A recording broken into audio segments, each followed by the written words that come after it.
NDA के प्रत्याशी के रूप में हम सबके बीच में उपस्थित श्री मिथिलेश तिवारी जी,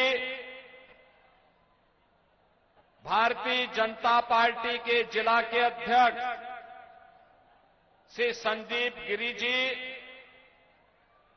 माननीय सांसद डॉक्टर आलोक कुमार सुमन जी, विधानसभा के प्रभारी श्री राजेश कुमार सिंह जी, संयोजक श्री शुभ नारायण सिंह जी, उत्तर प्रदेश विधानसभा के सदस्य डॉक्टर असीम अरुण जी, विवेकानंद पांडे जी, श्री दीपक पटेल जी, जिला परिषद सदस्य श्री विजय शंकर सिंह जी, विनय यादव जी, विकास सिंह जी, राम नरेश सिंह जी, सुधीर सिंह जी और इसी माटी के सपूत और गोरखपुर उत्तर प्रदेश के वरिष्ठ नेता श्री अवधेश सिंह जी, भारी संख्या में बैकुंठपुर विधानसभा क्षेत्र से जुड़े हुए सभी मेरे गोपालगंज के बहनों और भाइयों, मैं सबसे पहले इस पावन धरा को, जिस पर थावे वाली भवानी की असीम कृपा है, कोटि कोटि नमन करते हुए आप सभी का इस उत्साह के लिए हृदय से अभिनंदन करता हूं, आपका स्वागत करता हूं। बहनों और भाइयों, ये मेरा सौभाग्य है कि मुझे मां जानकी के मायके के प्रदेश बिहार के विधानसभा चुनाव के बहाने अपने बिहार के बहन और भाइयों के साथ संवाद करने का अवसर प्राप्त हो रहा है। बहनों और भाइयों, बिहार की अपनी गौरवशाली परंपरा रही है। याद करिए, बिहार का नौजवान देश और दुनिया में जहां कहीं गया, अपनी प्रतिभा का लोहा मनवाया है, अपनी बुद्धि, अपनी मेधा से उस क्षेत्र की समृद्धि में योगदान किया है। बिहार के नौजवान ने अपने स्तर पर पूरा प्रयास किया, लेकिन बहनों और भाइयों, बिहार का नौजवान जो कुछ भी किया है, अपनी परंपरा, अपनी विरासत को ध्यान में रख करके हमेशा किया है। क्योंकि ये धरती, इसने तो महात्मा बुद्ध को भी ज्ञान प्रदान किया था। ये वही धरती है जिस धरा पर 24वें तीर्थंकर भगवान महावीर का जन्म हुआ था। ये वही धरती है जिस धरती ने महाराजा कामेश्वर सिंह को जन्म देकर के शिक्षा, संगीत और जीवन के प्रत्येक क्षेत्र में कैसे विकास के कीर्तिमान स्थापित किए जाते हैं, यही धरती है जिसने मैथिली और भोजपुरी की छठ की परंपरा को वैश्विक पहचान दिलाने वाली शारदा सिन्हा को जन्म दिया। ये वही धरा है जहां मैथिली संस्कृति को वैश्विक पहचान दिलाने वाले महान विद्वान साहित्यकार विद्यापति ने जन्म लिया था। ये वही धरा है जिसने देश को पहला राष्ट्रपति डॉक्टर राजेंद्र प्रसाद के रूप। बिहार विधानसभा चुनाव के प्रथम चरण के लिए प्रचार अभियान थम गए हैं। इससे पहले सीएम योगी आदित्यनाथ ने बिहार के लखीसराय में धुआंधार चुनाव प्रचार किया। एनडीए के समर्थन में भी सीएम ने विशाल जनसभा को संबोधित करते हुए कहा कि एनडीए सुशासन और विकास लाएगा, लेकिन जंगल राज और गुंडा राज कांग्रेस राजद की पहचान है। जिन्होंने बिहार को लूटा है, जो खानदानी लुटेरे हैं, वे आज खानदानी माफियाओं को अपना शागिर्द बनाकर ही बिहार में फिर से जंगल राज लाना चाहते हैं। क्या होती है ये लखीसराय से ज्यादा कौन जानता है।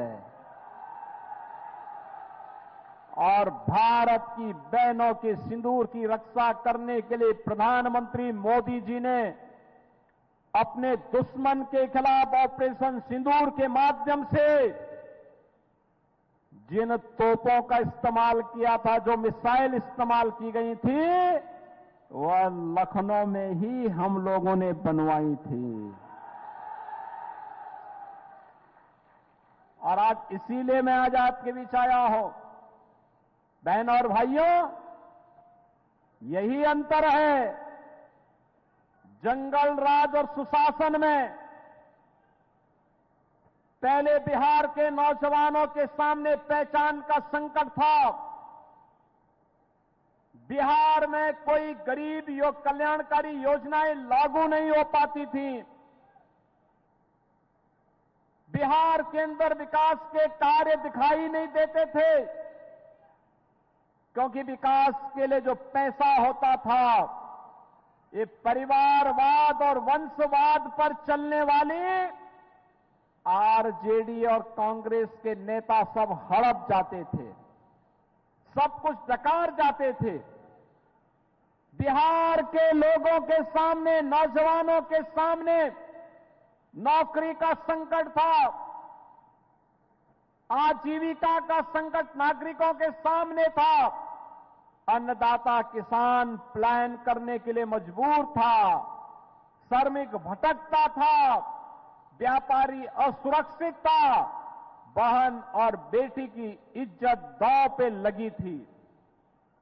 बहनों और भाइयों, 2005 में बिहार के नौजवानों ने, बिहार के अन्नदाता किसानों ने, बिहार के नागरिकों ने अंगड़ाई ली। बिहार के अंदर एनडीए की सरकार नीतीश कुमार जी के नेतृत्व में बनाई। पिछले 20 वर्ष में नीतीश कुमार जी के नेतृत्व में सुशासन की सुदृढ़ आधारशिला खड़ी की गई।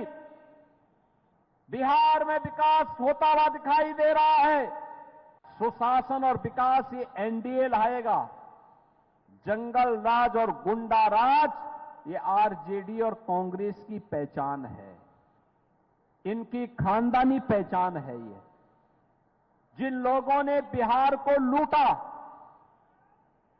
जो खानदानी लुटेरे हैं, आज वे खानदानी माफिया को शागिर्द बना करके फिर से बिहार में जंगल राज लाना चाहते हैं।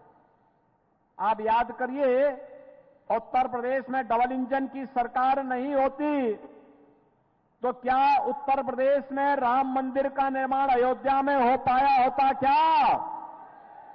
आज राम मंदिर के निर्माण से खुश हैं ना? होना चाहिए था ना अयोध्या में राम मंदिर का निर्माण। लेकिन बहनों और भाइयों, याद करिए, यही कांग्रेस थी, कहती थी कि राम तो हुए ही नहीं। यही आरजेडी थी जो राम मंदिर की रथ यात्रा को रोकती थी। यही इनका पार्टनर उत्तर प्रदेश में समाजवादी पार्टी है, जो राम भक्तों पर गोली चला करके अयोध्या को लहूलुहान करती है। और हम लोग तो तब भी कहते थे कि रामलला हम आएंगे, मंदिर वहीं बनाएंगे, लाठी गोली खाएंगे, मंदिर वहीं। और मंदिर बन गया ना। आज मोदी जी का नेतृत्व है, मार्गदर्शन है, अयोध्या में राम मंदिर का निर्माण हो गया, भव्य राम मंदिर का निर्माण हो गया। अयोध्या दुनिया की सुंदरतम नगरियों में से एक नगरी बन गई है। और अब तो अगर अयोध्या में रामलला का मंदिर बनेगा तो सीतामढ़ी में मां जानकी का मंदिर भी बनेगा, और यह भी शिलान्यास हो गया है। बहनों और भाइयों, शिलान्यास हो गया, कार्य प्रारंभ हो गया। अब तो कॉरिडोर भी बन रहा है अयोध्या से सीतामढ़ी को जोड़ने के लिए। 6155 करोड़ रुपए की लागत से 4 लेन की सड़क का निर्माण। क्या ये काम कांग्रेस आरजेडी कर पाती क्या? ये करेंगे भी नहीं, क्योंकि विकास का पैसा तो ये खानदानी लुटेरों के हाथों में जाने पर सारा पैसा ये हजम कर जाते हैं। बहनों और भाइयों, याद करिए, 4 करोड़ गरीबों के घर बना दिए, 3 करोड़ गरीबों को फ्री में बिजली के कनेक्शन उपलब्ध करवा दिए। ये है राम राज्य, ये एनडीए ही ला सकता है। और यही कहने के लिए हम लोग आए हैं कि यार जो ये आरजेडी और कांग्रेस बड़ी बड़ी घोषणाएं कर रही है ना, ये घोषणाएं नहीं कर रही है। ये तो जो मोदी जी के द्वारा जो विकास कार्य प्रारंभ किया है, नीतीश बाबू ने जो काम प्रारंभ किया है, जो गरीब कल्याणकारी योजनाओं का लाभ प्रदान किया है, जो ये भव्य भवन दिखाई दे रहे हैं, फिर से डकैती डालने के लिए कि 80 करोड़ गरीबों का राशन को भी ये लोग हड़प जाएंगे। जो रसोई गैस के कनेक्शन दिए गए हैं, जो बिजली के कनेक्शन दिए गए हैं, सब हजम कर जाएंगे। क्योंकि लालटेन की लाइट इतनी धुंधली होती है कि ये लोग जब चाहते थे उसको बंद करते थे तो फिर रात को डकैती डालते थे। यही होता था ना बिहार में। लेकिन अब एलईडी की दुधिया लाइट में पूरा बिहार जगमगा रहा है। एक नया बिहार समृद्ध और विकसित बनने की ओर अग्रसर है। और इसी के लिए हम लोग आज आपके पास आए हैं। जो लोग पशुओं का चारा खा जाएं और जो लोग गरीबों के हकों पर डकैती डाल दे, जिन लोगों के समय में जातीय नरसंहार की घटनाओं को अंजाम दिया जाता था, उनको फिर से नहीं आने देना है। एक और बड़ी खबर बता दें, वाराणसी से खबर सामने आ रही है, जहां पर सीएम योगी आदित्यनाथ देव दीपावली मनाएंगे। 5 नवंबर को मनाया जाएगा देव दीपावली और काशी में मौजूद रहेंगे सीएम योगी आदित्यनाथ। नमो घाट पर देव दीपावली का आयोजन होगा। क्रूज से ही दशाश्वमेध घाट पर भी आपको बता दें कि गंगा आरती होगी और चेत सिंह घाट पर लेजर शो देखेंगे सीएम योगी आदित्यनाथ। विश्वनाथ धाम के सामने आतिशबाजी भी देखेंगे। 15 लाख से ज्यादा दीपों से रोशन होगी काशी। तो वाराणसी में देव दीपावली के भव्य आयोजन को लेकर तैयारियां पूरी हो चुकी हैं। मुख्यमंत्री योगी आदित्यनाथ काशी पहुंचेंगे और इसमें देव दीपावली का दर्शन करेंगे। सीएम योगी आदित्यनाथ नमो घाट में क्रूज पर सवार होकर गंगा घाटों की दिव्य घटा निहारेंगे। बुलेटिन में रुकते हैं एक छोटे से ब्रेक के लिए।